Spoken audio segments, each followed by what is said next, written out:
ನಮಸ್ಕಾರ. ಇದು ಧನುರಾಶಿಯವರಿಗಾಗಿ ಒಂದು ವಿಶೇಷವಾದ ಮಾತುಕತೆ. ನೋಡಿ, ಇದು ಬರೀ ಜ್ಯೋತಿಷ್ಯದ ಲೆಕ್ಕಾಚಾರ ಅಷ್ಟೇ ಅಲ್ಲ. ಬದಲಿಗೆ ಜೀವನದ ಒಂದು ಬಹಳ ಮುಖ್ಯವಾದ ಘಟ್ಟದಲ್ಲಿ ನಿಂತಿರುವ ನಿಮಗೆಂದೇ ಕಳಿಸಿರುವ ಒಂದು ದೈವಿಕ ಸಂದೇಶ ಅನ್ಬೋದು. ಇತ್ತೀಚೆಗೆ ಮನಸ್ಸನ್ನ ಕೊರೆಯುತ್ತಿದ್ದ ಎಷ್ಟೋ ಪ್ರಶ್ನೆಗಳಿಗೆ ಉತ್ತರ ಸಿಗುವ ಸಮಯ ಇದು. ಬನ್ನಿ, ಈ ಬದಲಾವಣೆ ಏನು ಅಂತ ಒಟ್ಟಿಗೆ ನೋಡೋಣ.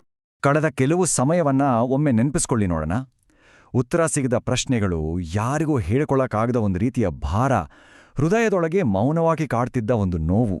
ನಾನು ಸರಿದಾರಿಯಲ್ಲೇ ನಡೀತಿದ್ದೀನಲ್ಲ, ಆದ್ರೂ ಜೀವನ ಯಾಕೆ ಪದೇ ಪದೇ ನನ್ನನ್ನು ಹೀಗೆ ಪರೀಕ್ಷೆ ಮಾಡ್ತಿದೆ ಅನ್ನೋ ಒಂದು ಸಂಘರ್ಷ ನಿಮ್ಮನ್ನ ಸುಸ್ತು ಮಾಡಿತ್ತು ಅಲ್ವಾ? ಆ ಮೌನ ಹೋರಾಟಕ್ಕೆ ಈಗೊಂದು ಅರ್ಥ ಸಿಗೋ ಕಾಲ ಬಂದಿದೆ. ಸರಿ, ಮೊದಲು ಇತ್ತೀಚೆಗೆ ನಾವು ಎದುರಿಸಿದ ಸವಾಲುಗಳು ಏನಿತ್ತು ಅಂತ ಒಪ್ಕೊಳ್ಳೋಣ.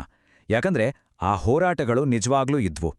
ಅವುಗಳನ್ನ ಸರಿಯಾಗಿ ಅರ್ಥ ಮಾಡ್ಕೊಂಡ್ರೆ ತಾನೇ ಮುಂದಿನ ದಾರಿ ಸ್ಪಷ್ಟವಾಗಿ ಕಾಣೋದು. ನೋಡಿ, ನಿಮ್ಮ ಸಹಜ ಆಶಾವಾದಕ್ಕೆ ಎಲ್ಲೋ ಒಂದು ಕಡೆ ಪೆಟ್ಟು ಬಿದ್ದ ಹಾಗಾಗಿತ್ತು. ನೀವು ನಂಬಿ ಹೆಜ್ಜೆ ಇಟ್ಟ ದಾರಿಗಳೇ ಗೊಂದಲಕ್ಕೆ ದೂಡಿದ್ವು.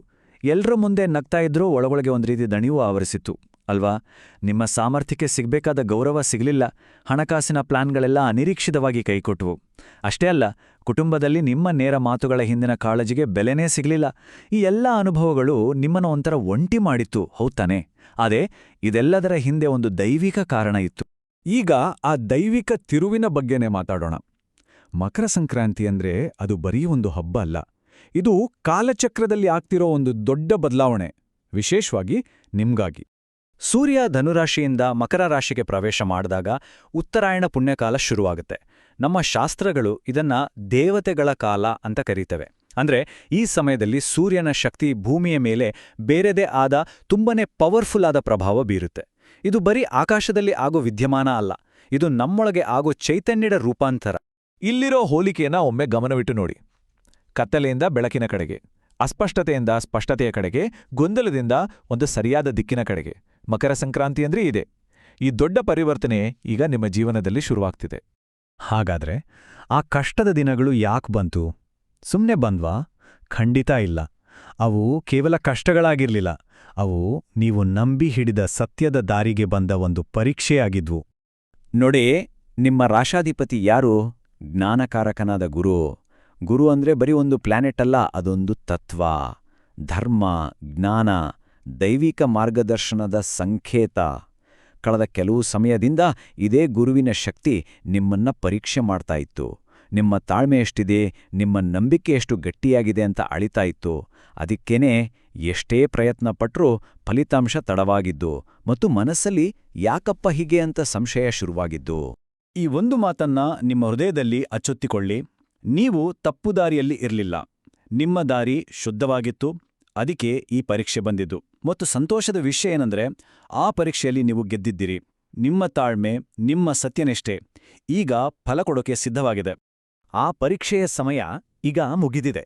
ಇನ್ನು ಮುಂದೆ ಜೀವನದ ಪ್ರತಿಯೊಂದು ಕ್ಷೇತ್ರದಲ್ಲಿ ನಿಧಾನವಾಗಿ ಆದರೆ ದೃಢವಾಗಿ ಒಂದು ಹೊಸ ಸ್ಪಷ್ಟತೆ, ಒಂದು ಪಾಸಿಟಿವ್ ಬದಲಾವಣೆ ಕಾಣಿಸ್ಕೊಳ್ಳೋಕೆ ಶುರುವಾಗುತ್ತೆ.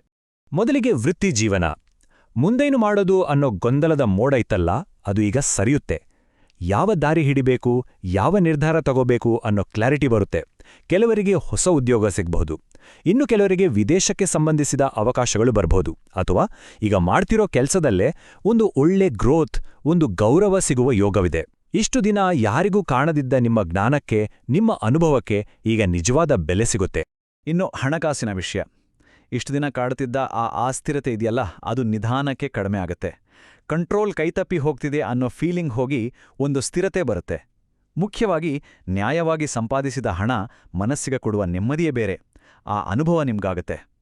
ಹಣವನ್ನು ಒಂದು ಸ್ಪಷ್ಟ ಉದ್ದೇಶಕ್ಕೆ ಬಳಸುವ ವಿವೇಕ ಬೆಳೆಯುತ್ತೆ. ಆದ್ರೆ ಇಲ್ಲೊಂದು ಸಣ್ಣ ಎಚ್ಚರಿಕೆ ಇದೆ, ಗಮನವಿಟ್ಟು ಕೇಳಿ. ಈ ಹೊಸ ಆಶಾವಾದದ ಜೊತೆಗೆ ಒಂದು ಜವಾಬ್ದಾರಿಯೂ ಬರುತ್ತೆ. ಅದೇ ಜಾಗೃತಿ.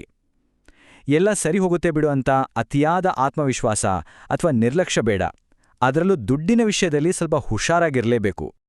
ಸರಿ, ಇನ್ನು ಕುಟುಂಬ ಮತ್ತು ಮನಃಶಾಂತಿಯ ವಿಚಾರ. ಮನೆಯಲ್ಲಿದ್ದ ತಪ್ಪು ತಿಳುವಳಿಕೆಗಳೆಲ್ಲ ನಿಧಾನವಾಗಿ ಕರಗ್ತಾ ಇರುತ್ತೆ. ನಿಮ್ಮ ನೇರ ಮಾತುಗಳ ಹಿಂದಿರೋ ಶುದ್ಧ ಉದ್ದೇಶವನ್ನ ನಿಮ್ಮ ಹತ್ತಿರದವರು ಅರ್ಥ ಮಾಡ್ಕೊಳ್ಳೋಕೆ ಶುರು ಮಾಡ್ತಾರೆ. ಎಲ್ಲಕ್ಕಿಂತ ಮುಖ್ಯವಾಗಿ ನಾನೇ ಎಲ್ಲವನ್ನೂ ಸರಿಪಡಿಸಬೇಕು ಅನ್ನೋ ಭಾರ ಇತ್ತಲ್ಲ, ಅದನ್ನ ಕೆಳಗಿಟ್ಟು ಒಂದು ಆಂತರಿಕ ಶಾಂತಿಯನ್ನ ಅನುಭವಿಸ್ತೀರಿ. ಪ್ರತಿಯೊಬ್ಬರೂ ತಮ್ಮ ಪಾಠವನ್ನ ತಾವೇ ಕಲಿಬೇಕು ಅನ್ನೋ ಅರಿವು ಮೂಡುತ್ತೆ. ಇತ್ತೀಚೆಗೆ ಕಾಡಿದ ಆ ಮೆಂಟಲ್ ಸ್ಟ್ರೆಸ್, ಫಿಸಿಕಲ್ ಸುಸ್ತು, ಅದರ ಜಾಗದಲ್ಲಿ ಒಂದು ಹೊಸ ಚೈತನ್ಯ ಬರುತ್ತೆ. ನಿಮ್ಮ ಆತ್ಮಬಲ, ನಿಮ್ಮ ಇನ್ನರ್ ಸ್ಟ್ರೆಂತ್ ಇದೆಯಲ್ಲ, ಅದು ರೀಚಾರ್ಜ್ ಆಗತ್ತೆ. ಈ ಶಕ್ತಿ ಬರೋದು ಹೋರಾಟದಿಂದಲ್ಲ, ಬದಲಿಗೆ ನಡೆಯುವುದೆಲ್ಲವೂ ಒಳ್ಳೆಯದಕ್ಕೆ ಅನ್ನೋ ಆಳವಾದ ನಂಬಿಕೆಯಿಂದ ಹುಟ್ಟುತ್ತೆ. ಸರಿ, ಈ ಹೊಸ ಶಕ್ತಿಯನ್ನ ಸರಿಯಾದ ದಿಕ್ಕಿನಲ್ಲಿ ಬಳಸ್ಕೊಳ್ಳೋಕೆ ಕೆಲವು ಮಾರ್ಗದರ್ಶನಗಳು ಮತ್ತೆ ಒಂದು ಸರಳವಾದ ದೈವಿಕ ಪರಿಹಾರ ಕೂಡ ಇದೆ. ಈ 3 ಎಚ್ಚರಿಕೆಗಳನ್ನ ದಯವಿಟ್ಟು ಗಮನದಲ್ಲಿಡಿ. 1. ಮಾತಿನ ಮೇಲೆ ಹಿಡಿತಾ ಇರ್ಲಿ. ಪ್ರತಿಯೊಂದು ಸತ್ಯವನ್ನ ಪ್ರತಿಯೊಂದು ಸಂದರ್ಭದಲ್ಲೂ ಹೇಳ್ಬೇಕಂತೇನೂ ಇಲ್ಲ. 2. ಅಹಂಕಾರ ಮತ್ತು ಅತಿಯಾದ ಆತ್ಮವಿಶ್ವಾಸವನ್ನ ಕಂಟ್ರೋಲಲ್ಲಿಡಿ. 3. ಎಲ್ಲರನ್ನೂ ಅತಿಯಾಗಿ ನಂಬೇಡಿ, ವಿಶೇಷವಾಗಿ ಹೊಸಬರು ಮತ್ತು ಹಣಕಾಸಿನ ವ್ಯವಹಾರಗಳಲ್ಲಿ ಹುಷಾರಾಗಿರಿ. ನೋಡಿ, ದೈವಿಕ ಕೃಪೆ ಜೊತೆಗಿದೆ, ಆದರೆ ಜಾಗೃತಿಯಿಂದ ಇರೋದು ನಮ್ಮ ಜವಾಬ್ದಾರಿ. ಈಗ ಒಂದು ತುಂಬಾನೇ ಸರಳ ಆದರೆ ಅಷ್ಟೇ ಶಕ್ತಿಶಾಲಿಯಾದ ಪರಿಹಾರ. ಮಕರ ಸಂಕ್ರಾಂತಿಯ ನಂತರದ ಮೊದಲ 7 ದಿನಗಳು ಪ್ರತಿದಿನ ಬೆಳಗ್ಗೆ ಸೂರ್ಯ ಹುಟ್ಟುವಾಗ ಅವನಿಗೆ ಮುಖ ಮಾಡಿ ತಾಮ್ರದ ಪಾತ್ರೆಯಲ್ಲಿ ನೀರು ಮತ್ತು ಒಂದು ಹಳದಿ ಹೂವನ್ನ ಹಾಕಿ ಸೂರ್ಯನಿಗೆ ಅರ್ಘ್ಯವನ್ನ ಕೊಡಿ. ಅರ್ಪಿಸುವಾಗ ಮನಸ್ಸಿನಲ್ಲೇ ನನ್ನ ಜೀವನದ ದಾರಿ ಸ್ಪಷ್ಟವಾಗಲಿ, ನನ್ನ ನಂಬಿಕೆ ದೃಢವಾಗಲಿ ಅಂತ ಸಂಕಲ್ಪ ಮಾಡ್ಕೊಳ್ಳಿ. ಹಾಗೆ ಪ್ರತಿದಿನ ಸಂಜೆ ಮನೆಯ ದೇವರ ಕೋಣೆಯಲ್ಲಿ ದೀಪ ಹಚ್ಚಿ. ಇದಕ್ಕೆ ದೊಡ್ಡ ಮಂತ್ರಗಳೇನೂ ಬೇಕಿಲ್ಲ, ಯಾಕಂದ್ರೆ ನಮ್ಮ ಶ್ರದ್ಧೆಯೇ ಎಲ್ಲಕ್ಕಿಂತ ದೊಡ್ಡ ಮಂತ್ರ. ಕೊನೆಯದಾಗಿ, ನಿಮ್ಮ ಜೀವನದ ದಾರಿಯಲ್ಲಿ ಬೆಳಕು ತುಂಬಲಿ, ನಿಮ್ಮ ಮನಸ್ಸಿನಲ್ಲಿ ಶಾಂತಿ ನೆಲೆಸಲಿ, ನಿಮ್ಮ ನಂಬಿಕೆಯ ಬೇರುಗಳು ಆಳವಾಗಿ ಇಳಿಲಿ. ಯಾವತ್ತೂ ಮರಿಬೇಡಿ, ನೀವು ಒಂಟಿಯಲ್ಲ. ಒಂದು ದೈವಿಕ ಶಕ್ತಿ ನಿಮ್ಮನ್ನು ಕೈಹಿಡಿದು ಮುಂದೆ ನಡೆಸುತ್ತಿದೆ. ಧನ್ಯವಾದಗಳು.